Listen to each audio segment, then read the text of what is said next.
कहते हैं सूर्य भगवान की किरण जल के ऊपर पड़ जाती है तो वो जल बड़ा विशेष हो जाता है। हम 3 बजे भी जा करके नहा सकते हैं, कोई बड़ी बात नहीं है। हमने एक ग्रंथ में पढ़ा है, आप पहले स्नान अपने घर पे कीजिए और फिर जाइए। एक कुंभ वगैरह के उन पर्वों को छोड़ करके और जिस समय सूर्य भगवान की पहली किरण गंगा जल को आकर के स्पर्श करे उस समय हम डुबकी लगा रहे हों तो बहुत बड़ी विशेष बात होती है।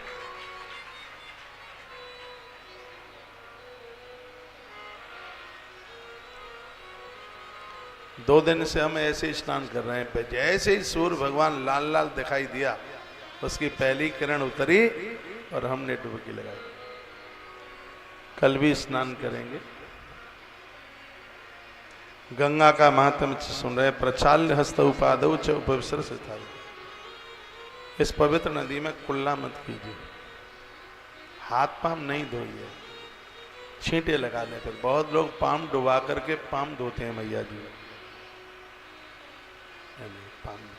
आप स्नान करें, आचमन करें, मैया जी का आचमन, अर्ध स्नान कर लेते थोड़ा पानी में।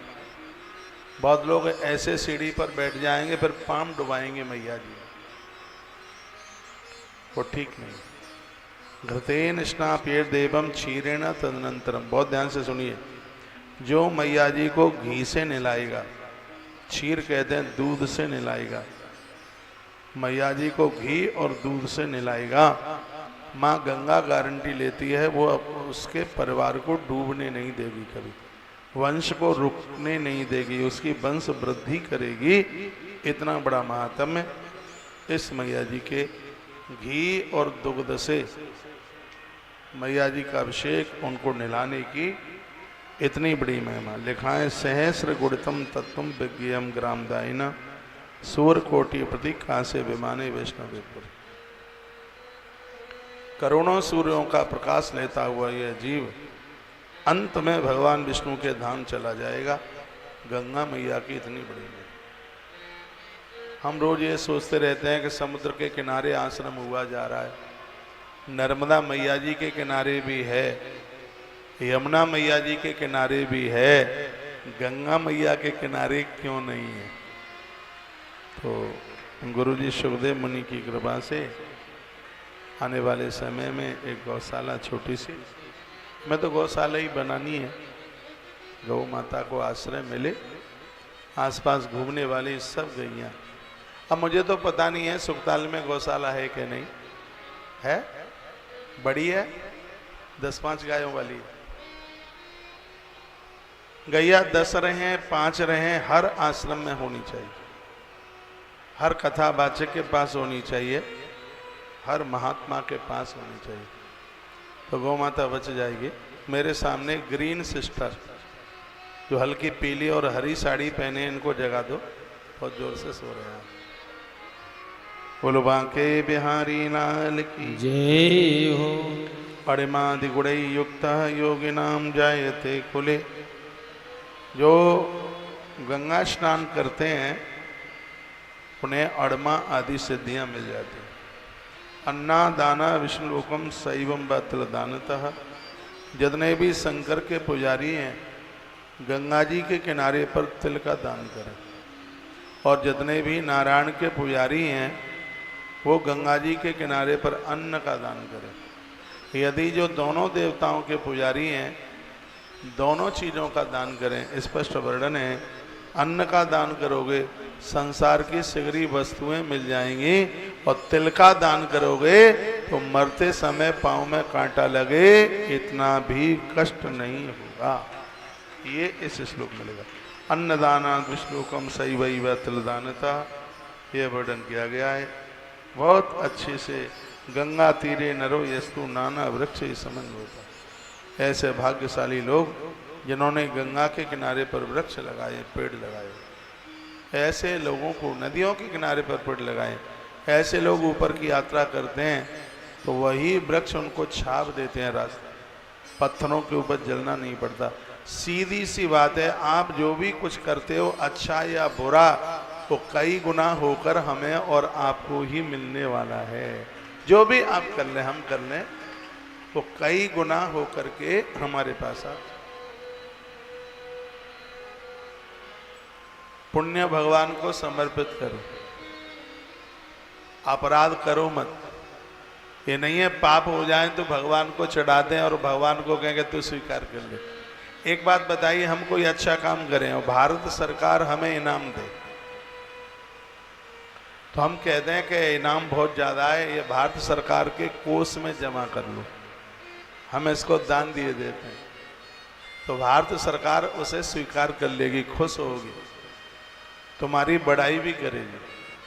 और किसी व्यक्ति ने अपराध कर दिया हो और उसको दंड दिया जा रहा हो तो व्यक्ति कहे कि मुझसे जो अपराध हुआ है भारत सरकार उसे अपने कोष में जमा कर ले, तो अपराध को तो जमा करेगी नहीं।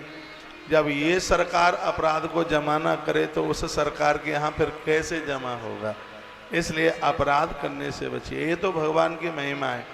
वो कहते हैं कि सन्मुख होई जीव मोहि जबहि, जन्म कोटि अगनाशय तबहि।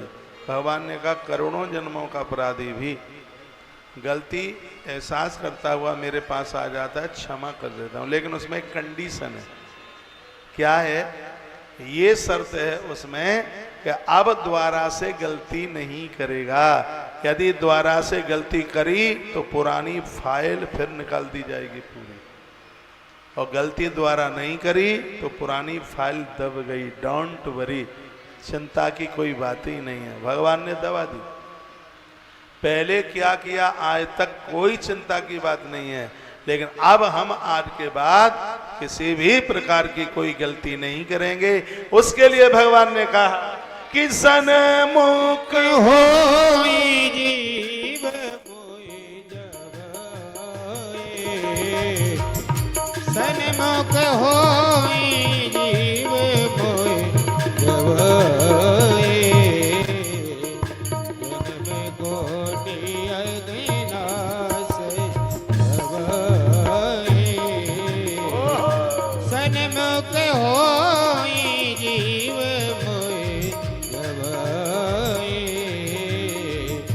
जन्म कोटि अगनाश तबहि, सन्मुख होई जीव मोहि जबहि, जन्म कोटि अगनाश तबहि, सन्मुख होई जीव मोहि जबहि, जन्म कोटि अगनाश तबहि, जन्म कोटि अगनाश तबहि। बोले बाल कृष्ण लाल की जय हो। श्री हनुमान जी महाराज की। अब मैं सीधे भागवत जी की तरफ जा रहा हूँ। आज की कथा लंबी है, उससे पहले चलते चलते एक बात मैं कह दूं जिसको जिंदगी भर मत भूलना। और आप बड़े भाग्यशाली हैं क्योंकि आप सुखताल के नजदीक हैं। माता जा रही हो बहनों?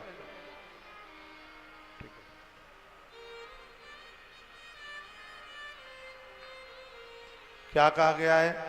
कहा है अहो गंगा समम तीर्थम नास्त किंचित धरातले।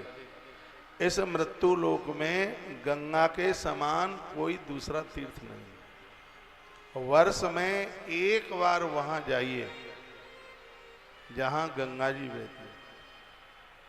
और मैंने भगवान से मांगा है, मैंने कहा प्रभु जब तक मैं कथा की सेवा करता रहूं तब तक साल में एक बार गंगा माई को कथा सुनाता रहूं। पिछले साल भी आया, हरिद्वार में आया था। आए थे आप जून में? उसके पहले भी हम यहीं कर गए थे दंडी आश्रम में, देहरादून के आयोजक थे। ये एब्सेंट हुआ जा रहा था, ये भी हाजिरी लग गई। ये हाजिरी लग गई तो अगली साल की बुकिंग आज करा के जाएंगे, चाहे कथा सुखताल में हो चाहे हरिद्वार में हो चाहे कहीं। क्योंकि ये लिखा है अहो गंगा समम तीर्थम हम तो पुराणों को, ग्रंथों को इतना मानते हैं। अभी मैं यहाँ आ रहा था तो पता नहीं कौन सा पुराण में पढ़ रहा था, तो व्यासपीठ पर लिखा, उसमें ग्रंथ में लिखा था कि रात्रि की यात्रा शुभ नहीं, भोर की यात्रा शुभ होती है। पता नहीं आप टीवी में सुने होंगे। हमारी अटैचियां लगी लगाई रह गई, सिगरी व्यवस्था। हमने शाम का कार्यक्रम ही कैंसिल कर दिया आने का। हमने कहा सुबह की यात्रा सुबह होती है तो अब हम सुबह ही जाएंगे। इतना हम शास्त्रों को मानते, इतना ग्रंथों को मानते हैं। कहीं भी अब कल तो जाना पड़ेगा, खैर कल रात्रि में नहीं जा रहे हैं, 3 बजे के बाद चले जाएंगे। नहीं जाएंगे तो आगे की व्यवस्था व्यवस्थित होगी। माताएं बैठ जाए, कुछ कुर्सियां और भेज दो यहाँ। देखो वो सब कोने भरे पड़े हैं भाई, ये भी मुझे ही बताना होता है।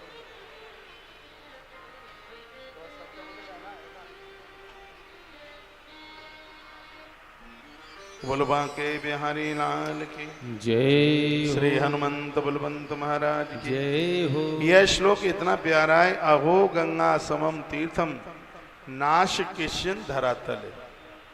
गंगा के समान कौन सा तीर्थ होगा धरती पर। इसलिए प्रत्येक वर्ष 1 दिन, 2 दिन, 3 दिन, जितना समय मिले उतनी रात्रि के लिए गंगा के किनारे जरूर जाइए। यदि गंगा की महिमा न होती तो राजा भगीरथ की 3 पीढ़ियां अपने आप को तपा करके न खत्म कर देती। ये तो गंगा जी हमें सहज में मिल गई है, आप सुन नहीं रहे हैं। हमें तो फ्री से में मिल गई है, समझ लो। अपने उन पुरखों को देखिए, राजा दिलीप पूरा जीवन तपे गंगा को प्रकट करने के लिए, गंगा नहीं आई।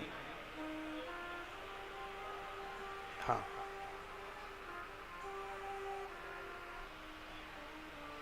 दिलीप के बेटा हुए अंशुमान, उन्होंने अपना पूरा जीवन खपा दिया, लेकिन गंगा ने कामया, गंगा जी नहीं आई धरती पर। और अंशुमान के बेटे हुए राजा भगीरथ, जो गंगा जी को धरती पर लेकर के आए थे। 3 पीढ़ियां जिनकी तपस्या ने अपने आप को समाहित कर दिया, तब मां भगवती गंगा जी धरती पर चल के आई है। जो नीचे बैठ सके इधर वाले मोहल्ले में आ जाइए, जगह खाली है। हाँ, जो नीचे बैठ सके आ जाइए। यहाँ तो 3rd क्लास में भी फर्स्ट क्लास पहुंच जाते हैं हाल। दरबार ईश्वर का है, भगवान का है, भगवान की कृपा है। एक बात यह करा लगाइयो बांके बिहारी लाल की जय हो, श्री हनुमान जी महाराज की जय हो, आज के आनंद की जय हो, जय जय श्री राधे श्याम। आइए, 2 पंक्तियां मेरा मन कर रहा है। एक बार मेरी कथा यहाँ हो रही थी सुखताल में, हनुमत धाम है, आज मैं दर्शन करूंगा। और मुझे आज ही पता चला है, मुझे मालूम नहीं था, नहीं तो मैं अभी तक पहुंच भी जाता। वहाँ के महंत, इतने अच्छे महात्मा, इतने तपस्वी, पूज्य केशवानंद जी महाराज श्री जी का कुछ ही दिनों पहले देहावसान हो गया। जो यहाँ के सर्वे सर्वा, उन्होंने बड़ी मेहनत की है, बड़ा डेवलपमेंट किया हनुमत धाम का। तो आज मेरा उधर जाना होगा। जब मैं पहली बार कथा करने के लिए आया हनुमत धाम में, मेरे महाराज जी आए थे कथा में, मैं उनका पूजन कर रहा था। महाराज श्री जी ने मेरे कान में कहा, बेटा ऐसी जगह पर तेरी ये कथा हो रही है, पीछे मुड़ के नहीं देखना पड़ेगा। और वही बात है। ये 2-3 पंक्तियां मैं अपने गुरुजी के चरणों में समर्पित कर रहा हूँ। एक प्रेम की गंगा बहती है गुरुदेव आपके चरणों में, फल मिलता है सब तीर्थों का, बस ध्यान आपके चरणों। बस 2 पंक्तियां गाते हुए फिर मैं आपको सीधे भागवत जी की कथा की तरफ लेके जा रहा हूँ। इस कथा का नाम है गंगा भागवत। इसलिए थोड़ी सी चर्चा रोज हम माँ गंगा की करते ही हैं। यहाँ से घर जाओ तो एक 5 लीटर की केटली गंगा जल की भर के लेके जाना। हम भी लेके जाएंगे, क्योंकि गंगा स्नान का पुण्य तभी प्राप्त होता है जब उसका जल अपने घर लेकर के जाए। किसी ने कहा था तो वाराणसी का जल घर लेकर के नहीं जा सकते, तो वाराणसी का जल आप काशी से लेकर अपने गांव के शिवालय के ऊपर तो चढ़ा सकते हैं, वहां के लिए लेकर के तो जा सकते हैं। वह जल आप शिवालय में आप चढ़ा दीजिएगा। वहाँ अस्थियों का ज़्यादा विसर्जन होता है और वहाँ पानी में काफ़ी अस्थियाँ चल के आ जाती हैं, इसलिए उसे घर ले जाने को मना किया, ऐसा संत कहते हैं। अभी तक मैंने किसी ग्रंथ में ये नहीं पढ़ा है कि काशी का जल घर नहीं ले जाया जाता। मैंने तो बहुत ग्रंथ पढ़े भगवत कृपा से, लेकिन ये प्रमाणित लिखा मिला नहीं है कि काशी का जल। अब जिसने लिखा देखा है वो एक स्क्रीनशॉट भेजे तो मैं भी वह श्लोक पढ़ लूँ, लेकिन हमने संतों के मुंह से सुना है। तो संतों की वाणी भी तो ग्रंथ की ही वाणी होती है। संतों ने कहा बहुत जगह गंगा है और जगह का जल घर ले जाओ, काशी का गंगा जल घर लेके मत जाओ। तो हम उनकी बातें मान लेते हैं, हम कोई हटीले थोड़े ही हैं सो बात नहीं मानेंगे, हम उनकी बात मानते हैं। और यदि हम ये पढ़ लेते शास्त्र में कि काशी का जल घर जरूर लेके जाइए, ये भी नहीं पढ़ा हमने, नहीं तो हम जरूर लेकर के जाते। तो हमने संतों की वाणी को हमने मान लिया, तो कहते हैं नहीं लेके जाइए तो नहीं लेकर के जाएंगे, पर इतना जरूर करेंगे कि काशी की गंगा नहाने का पूरा फल मिले तो एक कमंडल गंगा जल या एक केटली जल भर के हम गांव के शिवालय के ऊपर, गली के शिवालय के ऊपर या काशी के ही शिवालय के ऊपर जरूर चढ़ाएंगे, क्योंकि गंगा नहाकर गंगा का पूरा फल वहाँ का जल भरने से। बैठिए, हम यहाँ रोज गंगा जी नहाने को जाते हैं, एक लोटा गंगा जल भर के लेके आते हैं, उससे हम अपने महादेव का अभिषेक करते हैं, अपने भगवान का अभिषेक करते हैं। तो इतना तो आप बिल्कुल कर सकते हैं, हर बात एक आनंददायक होगी। आइए दो पंक्तियाँ अपने अपने गुरुजी के चरणों में समर्पित कीजिए। स्वर दें, ताली आप ही बजाएं।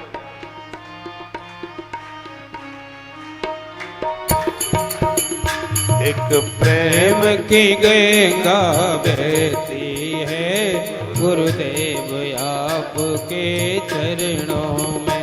एक प्रेम की गंगा बहती है गुरुदेव तुम्हारे चरणों में। गुरुदेव तुम्हारे चरणों में फल मिलता है सब तीर्थों का। गुरुदेव तुम्हारे चरणों में फल मिलता है सब तीर्थों का। गुरुदेव तुम्हारे चरणों में एक प्रेम की गंगा बहती है गुरुदेव तुम्हारे चरणों में।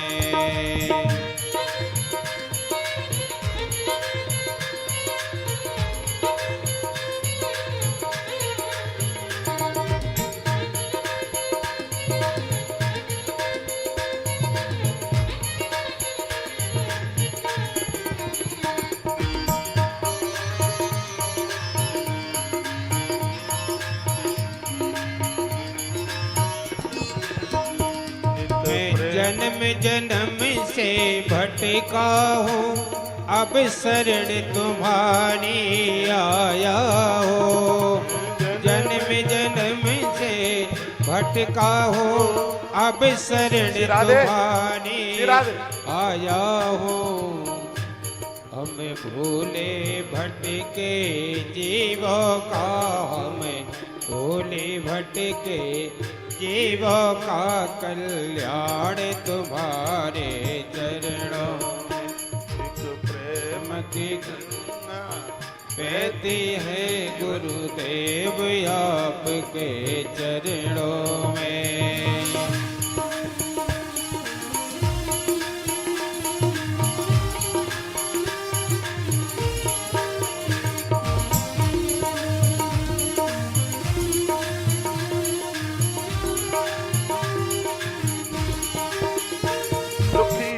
के कष्ट कष्ट मिटाते हो, दुख लेकर सुख पहुँचाते हो, दुखियों के कष्ट मिटाते हो, दुख लेकर सुख पहुँचाते हो। मिले जन्म मरण से छुटकारा, वो आए तुम्हारे चरणों। एक प्रेम की गंगा बहती है, गुरुदेव तुम्हारे चरणों। फल मिलता है सब तीर्थों का, गुरुदेव तुम्हारे चरणों में। जय हो।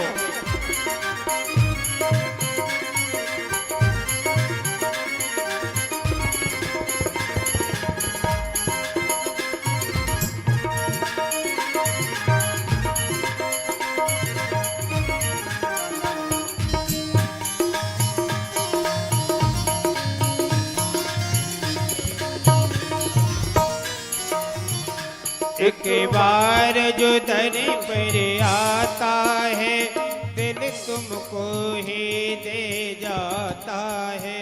एक बार जो दर पर आता है, दिल तुमको ही दे जाता है।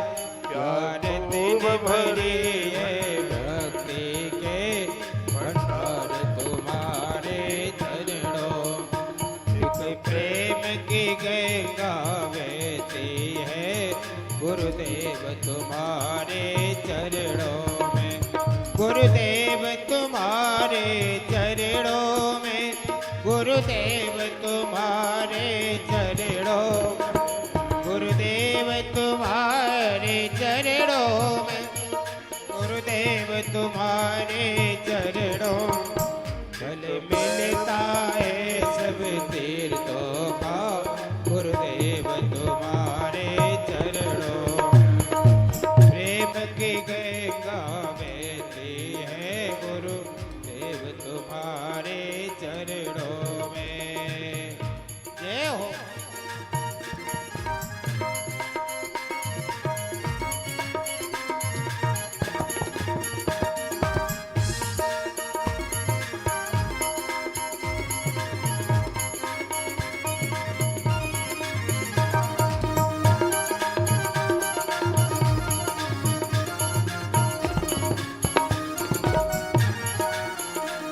जन्मों का बिछुड़ा शरण पड़ा, कर जोड़ के तेरे द्वार खड़ा।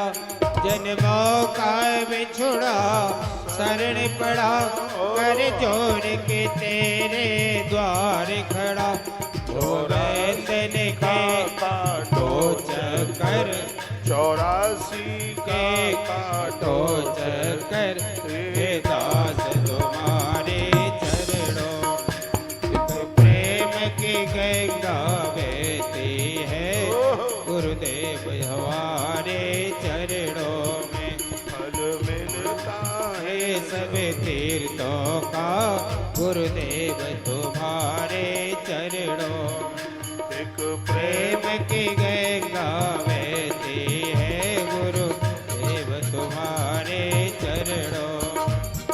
प्रेम की गंगा बहती है, गुरुदेव तुम्हारे चरणों में। प्रेम की गंगा बहती है, गुरुदेव तुम्हारे चरणों में। बोली बांके बिहारी लाल जय हो। की जय हो। हमारे मध्य में 2 साल पहले जिनके द्वारा कथा हुई है, तोमर माता देहरादून से, उनकी बिटिया अदिति तोमर। आदर है, मान है, सम्मान। आइए कल रात्रि को आप गोवर्धन पूजा की बड़ी अद्भुत कथा सुनो। इंद्रस्तदात्मनः पूजां विज्ञाय वियतां नृप, गोपेभ्य कृष्णनाथेभ्यो नंदाभ्य चुकोपज। मैंने कल भी बोला है और फिर बोल रहा हूं, भगवान गिरिराज वो देवता हैं, जब तक ये धरती पर रहेंगे तब तक कलयुग जीव का कुछ नहीं बिगाड़ सकता। कभी भी गोवर्धन श्री गिरिराज जी जाइए, वहीं बंधन पूजन कीजिए, वहां की शिला घर नहीं लाई जाती। इसके लिए महात्मा पुलस्त का श्राप लगा। उनका बंधन पूजन वहीं कीजिए, वहां की शिला घर लाई नहीं जाती। और ये बढ़िया कर दिया, यदि अनुमति दे दी गई होती तो 100-100 ग्राम छांट के अभी तक सब गिरिराज जी अपने घर ले आते। गोवर्धन गिरिराज जी तो वहां रहते ही नहीं, तो इसलिए कह दिया है कि वहीं बंधन वहीं पूजन करो। गिरिराज जी पर चावल चढ़ता है, रोली चढ़ती है, फूल पत्तियां चढ़ती हैं, साफा की बड़ी महिमा है, उनके कंठ में हार पहनाया जाए, बड़ी महिमा है। लेकिन वहाँ के पुजारी लोग कहते हैं गिरिराज जी के ऊपर बस चावल नहीं चढ़ाते। अब क्यों नहीं चढ़ाते, हमने तो नहीं पूछा, अब नहीं चढ़ाते तो नहीं चढ़ाते, और सब चीज़ें उनको बड़े विशेष रूप से चढ़ती हैं। ब्रजवासियों ने खूब भोग लगाया, खूब 56 भोग लगाए गए। 56 भोग के बारे में ऐसा भी बताते हैं, मैया कन्हैया को दिन में 8 बार खिलाती थी। छोटे बच्चों को तो भूख ज़्यादा लगती है, आप सुन ही नहीं रहे, आज पता नहीं क्या बात है। मैया कन्हैया को दिन में 8 बार खिलाती। तो लाला ने 7 दिन गिरिराज जी उठाए, तो एक दिन का भोजन 8 बार का, तो 7 दिन का 56 बार का, इसलिए उसको 56 भोग में उसे स्वीकार किया गया। आज भी बड़ी महिमा श्रीनाथ जी की, 56 रसोई लगाई जाती है, 56 भोग उनके लगाए जाते हैं। चीज़ें उन्हें बड़ी पसंद हैं। इस आयोजन में भगवान का प्रत्येक दिन का अलग अलग 56 भोग लगने वाला है। 8 तारीख को जो गिरिराज जी का 56 भोग लगेगा, आ जाइए दर्शन करने के लिए। काय काय का लगेगा? नंबर 1 बालूशाही, खुरमी, बर्फी बेसन की, मुंह में पानी मत ले आना, पेठा आगरे वाला, सोन पापड़ी, पंजीरी, मीठा दही, मिश्री, गुजिया, गूजा, झार के लड्डू। गांव के देहाती लोग बैठे होंगे वो जानेंगे। हाँ, उसमें लंबी लंबी बूंदी गुड़ के साथ डाल के बनाई जाती है। झार के लड्डू, बूंदी के लड्डू, रबड़ी, खोआ, जलेबी, इमरती, छेना, रसगुल्ला, मोहन भोग, रसमलाई, कलाकंद, तगार के लड्डू, अंगूरी पेठा, काजू कतली, ड्राई फ्रूट के लड्डू, अधोटा दूध। पिया है कभी अधोटा दूध? हैं? दूध को ऐसे पकाया जाता है, ना दूध रहता ना रबड़ी रहती, ये बीच की पोजीशन होती है। गिरिराज जी को ये बहुत अच्छा लगता है। अधोटा दूध, चमचम, पेड़ा, बर्फी बुरादे की, बूंदी के लड्डू, मोतीचूर के लड्डू और सूजी के लड्डुआ, घेवर, मालपुआ, गाजर का हलवा, सूजी का हलवा, खीर चावल की, खीर ड्राई फ्रूट की, खीर समा की, श्रीखंड, नारियल के लड्डू, लौकी का हलवा, मूंग की दाल का हलवा, बादाम का हलवा, खोए की बर्फी, पिस्ता की बर्फी, बादाम की बर्फी, खजूर की बर्फी, पनीर की जलेबी। मुंह में पानी मत ले आना, 8 तारीख को मिलेगी। आटे के लड्डुआ, गजक, मूंगफली की गजक, तिल के लड्डू, चूरमा के लड्डू, अलसी के लड्डू, मखाने के लड्डू और मूंग की दाल के लड्डू। ये 56 भोग 8 तारीख को लगेगा। दूसरा दिन का कल बता देंगे। दूसरा दिन नमकीन वाला है पूरा। तीसरा दिन 56 तरह के रसों का भोग लगेगा। जूस, 56 प्रकार के जूस। तो इस प्रकार से। और मंगलवार पड़ रहा है 9 तारीख को। आप टीवी में तो सुने होंगे, मैंने बोला है, गिरिराज जी की परिक्रमा लगाने को जाओ, जब तक पूंछरी के लोठा को धोख नहीं लगाओगे तब तक परिक्रमा रजिस्टर्ड नहीं मानी जाएगी। मानी नहीं जाएगी परिक्रमा तो पूरी। तो 11,000 लड्डुओं का भोग पूंछरी के लोठा का 9 तारीख को लग रहा है। उस दिन मंगलवार है। आप आइए और इस आयोजन का खूब आनंद लीजिएगा। जिनको मन होता है कि गिरिराज जी का 56 भोग हमारे परिवार की तरफ से भी लग जाए, तो जो बने जितना बने उसमें एक छोटी सहयोग राशि 1100 रुपये का सहयोग और ज़्यादा कीजिएगा। पूरा 8 दिन के लिए इसमें हनुमान जी के लड्डुओं के साथ 11,000 रुपये का इसमें पूरे अनुष्ठान का लिया जा रहा है। कम भी कर सकते हो, ज़्यादा भी कर सकते हो। तो ये हमने कुछ ये बनाया भगवान के भोग के लिए। इस अनुष्ठान में एक दिन में 8 बार भगवान का भोग लगेगा, 7 दिन में। तो एक दिन का 8 बार, तो 7 दिन का 56 बार। तो ये नज़ारा बहुत देखने के लायक होगा। कल यहाँ से रात्रि को आपने गोवर्धन श्री गिरिराज जी की कथा सुनी है। तो इंद्र को बहुत गुस्सा आया। तो गड़म सांवर्तकम नाम मेघानाम शांतकारिणाम इंद्र पराचोदयत क्रुद्धो वाक्यम चाहे मान्य होता। उसने सांवर्तक नाम के मेघ को आज्ञा दी। ब्रजमंडल में हाथी की सूंड जितनी मोटी होती है, इतनी मोटी मोटी बूंदें गिरनी चाहिए, पूरा ब्रजमंडल खत्म हो जाए। तो इंद्र के ये सांवर्तक मेघ वर्षा करने को गए। तो मूसलाधार पानी ब्रज में गिरा। नंद बाबा घबराए, कहा कन्हैया बेटा मैंने तोते नहीं करी थी। हमारी भाषा समझ में आ रही है, मैंने तोते नहीं करी थी, लेकिन तू नहीं मानो। इंद्र कुपित है गयो, अब यह देवता का हुए जिंदो ही नहीं छोड़े वो। कृष्ण कहते हैं बाबा ता देवता की हमने पूजा करी है, वही हमारी रक्षा करेगा। देखत देखत भगवान कन्हैया ने 7 वर्ष की उम्र थी, 7 योजन के और 5 योजन के लंबे चौड़े भगवान श्री गिरिराज जी को भगवान ने अपनी छोटी उंगली के ऊपर धारण कर लिया। सुखदेव भगवान कहते हैं गोवर्धने दस्यैला आसादर रक्षते ब्रजे। गिरिराज जी को अपनी उंगली के ऊपर धारण करके भगवान श्री कृष्ण ने पूरे ब्रजमंडल की रक्षा करी। किसी का कुछ बाल बांका नहीं होने दिया। 7 साल की उम्र है। आप चाहें तो अपने बच्चों को बहुत पावरफुल बना सकते हैं। बस यही है, उन्हें अपने पास बैठाइए, अच्छी सी बातें बताइए, उनका खान पान ठीक रखिए। आपकी अमानत आपकी औलाद है, आपकी प्रोग्रेस आपकी संतान है, आपका धन आपकी मलूक संतान है, आपके अच्छी संतान है। उस पिता से माता से अमीर कोई नहीं है जिनके बच्चे बहुत अच्छे। ये सब कथाएं इसी बात के लिए तो संबोधन करती। प्रभु राम भी आकाश से नहीं टपके, माँ ने जन्म दिया। कृष्ण को भी माँ ने ही जन्म दिया, लेकिन संस्कार घर से मिले। बाहर जाकर के गुरु तो तभी कुछ दे पाते हैं जब पहले माँ ने संभाल लिया। हम कहते हैं कि बचपन में माँ की बहुत ज़्यादा जरूरत है। माताओं का बहुत ध्यान, मेरी बहनों का बहुत ध्यान बच्चों के ऊपर होना चाहिए। गिरिराज जी भगवान ने अपनी छोटी उंगली के ऊपर उठा लिए। व्यास भगवान कहते हैं बोलो गिरिराज धरण भगवान की जय हो। खूब पानी गिरा, हाथी की सूंड जितनी मोटी होती है ऐसी मूसलाधार वर्षा, बादलों की गड़गड़ाहट की आवाज,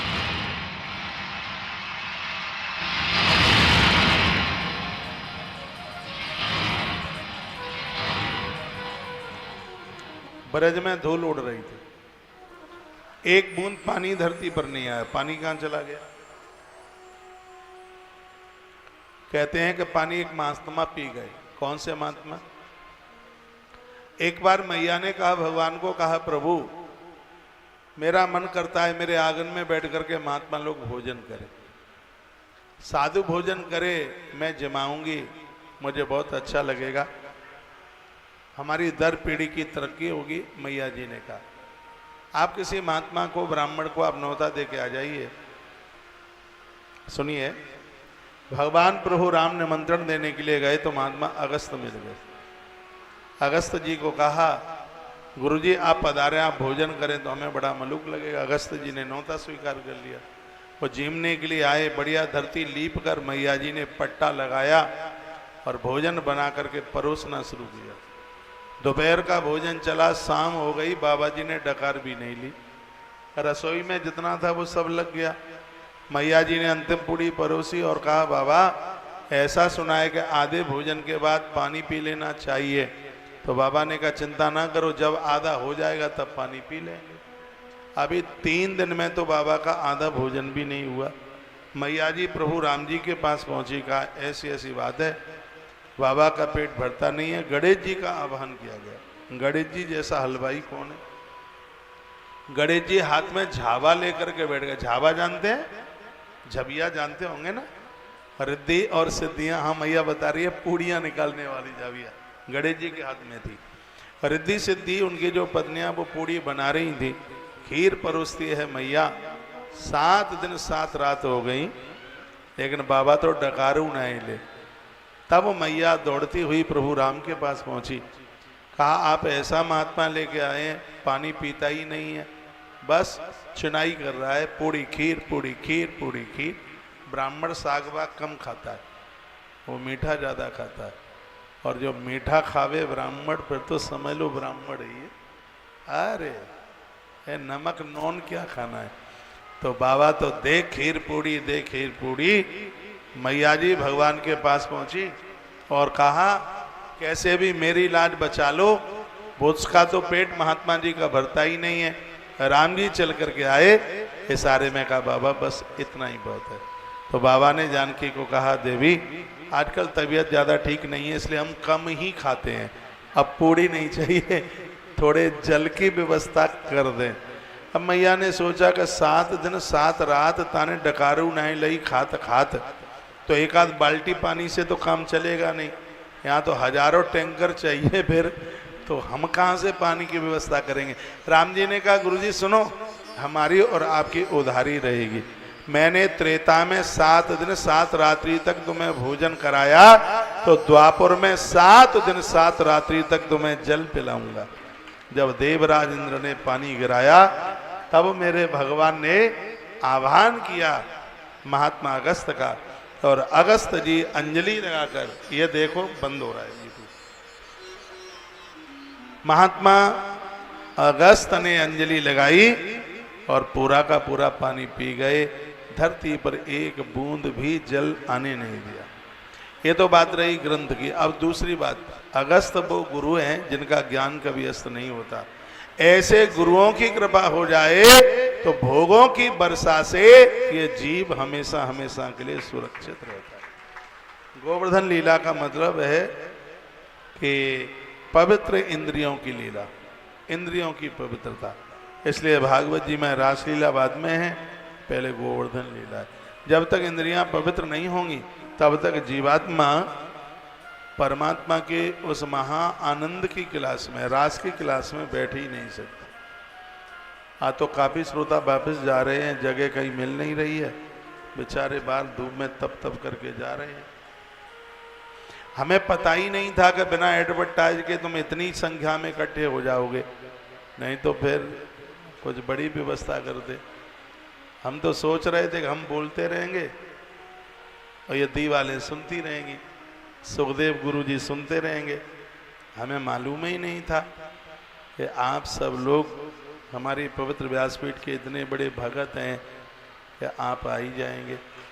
आपके आने से इतनी खुशी हो रही है कि ननद पियर जावे तो तुम्हारी भाभी भी इतनी प्रसन्न ना हो जितनी हमें खुशी हो रही है। आपका भैया भी इतना प्रसन्न ना हो पाए, लेकिन ये भाई आपका के आगमन पर अति प्रसन्न है, बहुत खुशी हो रही है। ऐसा लग रहा है कि कहाँ उठाएं आपको, कहाँ बैठाएं, इतनी खुशी हो रही है। आज रात रुक जाना, जाना मत, सब व्यवस्था है। लक्ष्मी नारायण मंदिर में चकाचक प्रसाद भंडारा, बड़ी जोरदार भक्त खा रहे थे, जलेबी हम देख रहे थे, जलेबी बनी थी प्रसाद में, तो जलेबी थी, अरे बहुत आनंद हुआ, साफ चकाचक। यहाँ डालडा रिफाइंड तो नो एंट्री है उसके लिए, शुद्ध सात्विक आहार है, भोजन है, प्रसाद है। तो भोजन पर, क्योंकि भोजन का असर सीधे बुद्धि पर होता है, इसलिए यहाँ प्रसाद के ऊपर बहुत ज़्यादा ध्यान दिया जाता है। क्योंकि ठाकुर जी बगल में ही तो हमारा मंदिर है, कमरा बगल में ही है, तो भगवान का भोग लगता है। तो आप बिल्कुल कोई परहेज मत कीजिए, ठीक है। रोज तो ज़्यादा मीठा मत खाना, नहीं तो डायबिटीज बढ़ेगी, और यहाँ आए हो तो दोनों टाइम खाना, कोई फर्क नहीं पड़ेगा। तो हाँ, ये तो क्या आजकल की ही तो बात है। तो मेरा भी ये संकल्प पूरा हो जाएगा गौ माता का, तो मैं भी चकाचक जलेबी खाऊंगा। मेरी फेवरेट जलेबी, गुलाब जामुन, गुलगुले खीर में डुबा करके, गाड़ी वाली खीर में गुलगुले डुबा करके खाने में बड़ा आनंद आता है। मेरी जीभ तो बड़ी चटोरी, लेकिन भगवान ने बड़ी ब्रेक लगा दी है, अच्छा कर दिया है, ठीक कर दिया। एक बार जयकारा लगाओ, बोलो बांके बिहारी लाल की जय हो। आइए, ब्रज में जब धूल उड़ रही थी तो अपनी भूल इंद्र को समझ में आ गई। सुरभि नाम की गैया को देवराज इंद्र संग लेकर के आए और श्री वृंदावन में उतरे। गम्यताम शक्र भद्रम्बरा क्रियताम में अनुशासन। इंद्र तुम्हारा मंगल हो, अब तुम अपनी राजधानी अमरावती चले जाओ। क्यों रो रहे? इंद्र ने कहा गलती कर दी हमने, आपकी पूजा में हमने व्यवधान किया, भगवान बहुत बड़ी गलती हुई। इंद्र रो पड़े। इंद्र के आंसू देखकर कन्हैया भी रो पड़े। कहा गलती तो तुमने बहुत बड़ी करी, तुमने ब्रज उजाड़ने के लिए तुमने इतनी कोशिश करी।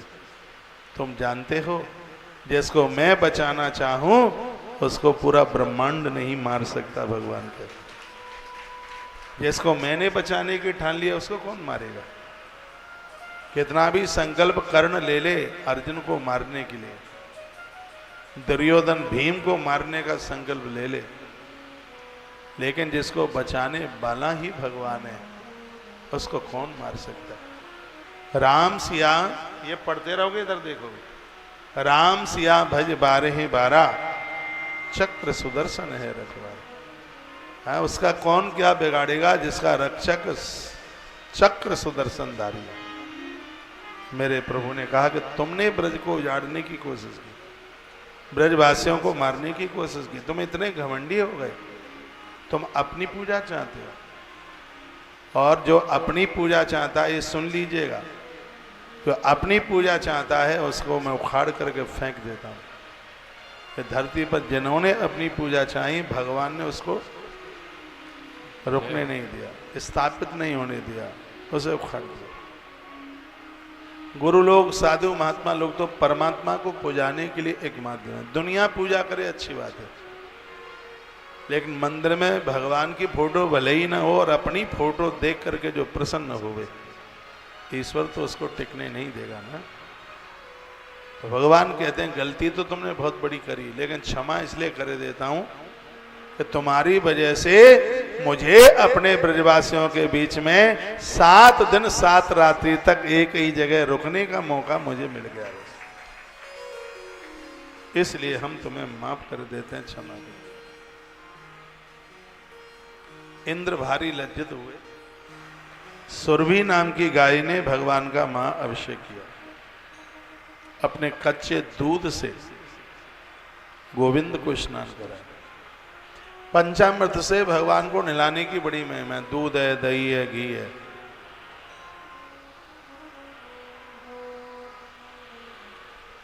चीनी है, शहद है, शहद, चीनी, शर्करा, ये पांचों चीज अमृत है। आपसे यदि बन जाए तो एक कटोरी में पांचों चीजें घोलकर अपने भगवान का पंचामृत से स्नान कराइए। कुछ ही समय में आप बदलेंगे, देखेंगे घर का कितना बड़ा परिवर्तन हुआ है। पांचों की इतनी बड़ी महिमा। पांचों ना मिल पावे, अकेला दूध मिल जाए, दूध ना मिले अकेला दही मिल जाए, वो भी ना मिले तो शहद मिल जाए, वो भी ना मिले चीनी मिल जाए, और कुछ भी ना मिल जाए तो घी जरूर मिल जाए।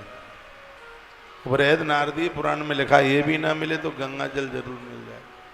बाल्टी में गंगा जल डालिए, नर्मदा जल डालिए, तीर्थ का जल डालिए, उससे भगवान को नहलाइए। इससे बहुत बड़ा परिवर्तन हो जाएगा, पुण्य बढ़ेगा। गौ माता ने अभिषेक किया और प्रार्थना करी कृष्ण की।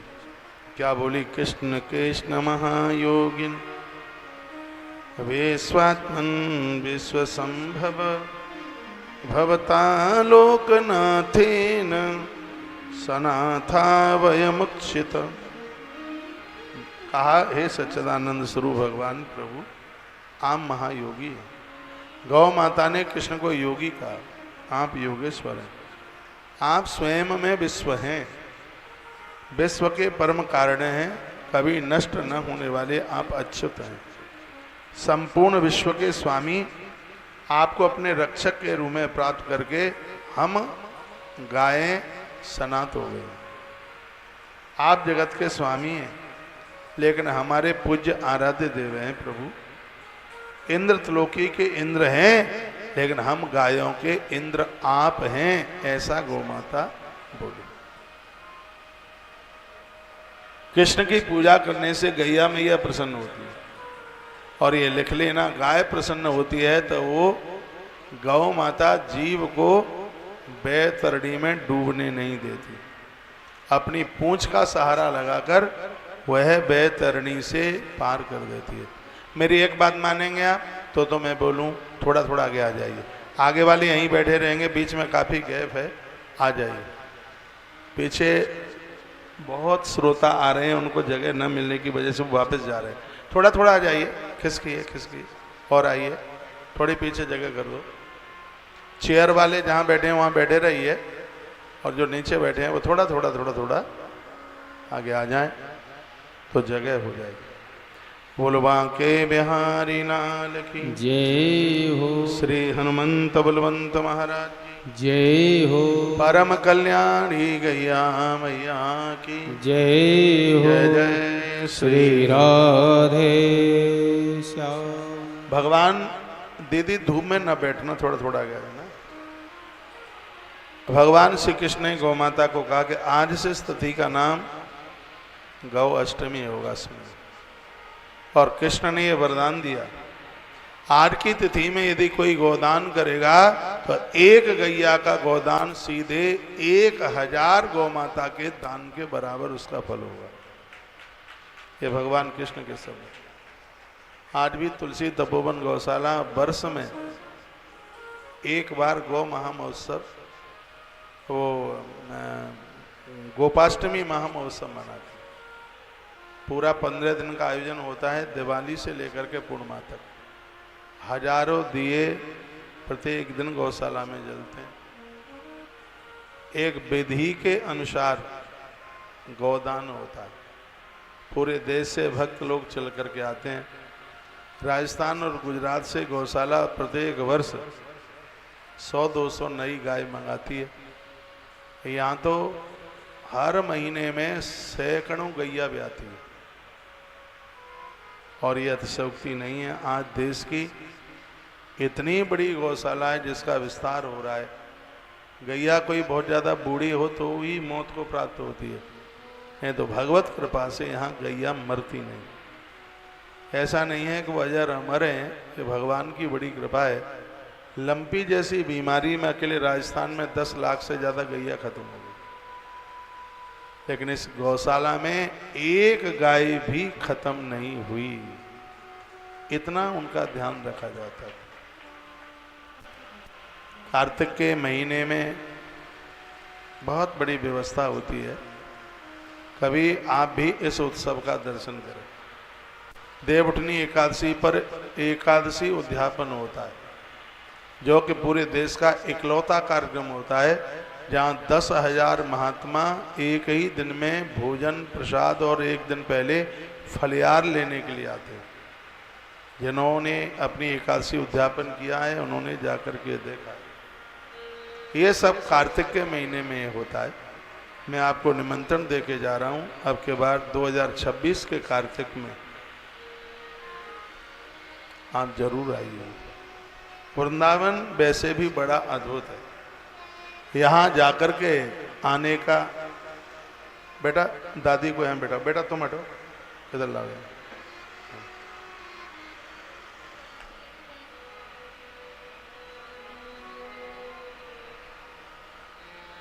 बोलिए। जितने भी भक्त लोग कथा सुन रहे हैं, भले ही आप चेयर पर बैठे हैं, जूते चप्पल उतार के बैठेंगे, नहीं भगवत अपराध हो जाएगा। गाड़ी में आप बैठे हैं, किसी नदी के पुल से आप निकलते हैं, तत्काल जूतियां चप्पल उतारिए। ये मेरे गुरुजी का बात है। अपने बटुआ से एक सिक्का निकालिए, गाड़ी का शीशा नीचे कीजिए, एक सिक्का डालिए। कुबेर की जेब खाली हो सकती है, आपका बटुआ खाली नहीं हो। उसमें मुद्रा डालिए, अनंत गुना इसकी वृद्धि होती है। नदियां 3-4 चीजों से बहुत प्रसन्न होती है। एक तो मैं निवेदन करूंगा, जब नदी स्नान करने को आप जाएं तो 4 मीटर पहले से ही अपनी जूती चप्पल उतार दें, क्योंकि नदी के 4 मीटर के स्थान को नदी का गर्भगृह माना जाता है और जहाँ पर स्थान भगवान नारायण को होता है। ग्रंथ में लिखा है कि उस जगह पर आप जूती चप्पल पहन के चल रहे हो तो भगवान नारायण की छाती पर आप चल रहे हैं जूती चप्पलें पहन के। 4 मीटर पहले का मतलब है 10-12 फीट पहले उसको उतार दीजिएगा, फिर आप प्रणाम करके नदियों से अनुमति मांग करके तब ही आप स्नान कर सकते, तब ही आप जल ले सकते हैं। तो नदियाँ दीप दान से प्रसन्न होती हैं, दिए से, दीप का दान। नदियाँ फूल से, नारियल से, सिक्का और चुनरी, ये चीज़ें हैं, इससे नदियाँ सरताएँ अति प्रसन्न होती हैं।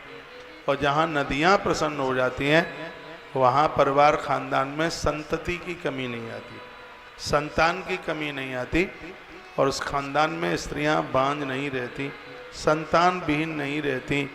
ये इतनी बड़ी महिमा नदियों की। एक बार जयकारा लगाइए बुलबा के बिहारी लाल की जय हो। तो भगवान श्री कृष्ण ने गौ माता को बड़ा आशीर्वाद दिया और कहा कि यह गोपाष्टमी, गौ अष्टमी तुम्हारे नाम से जानी जाएगी।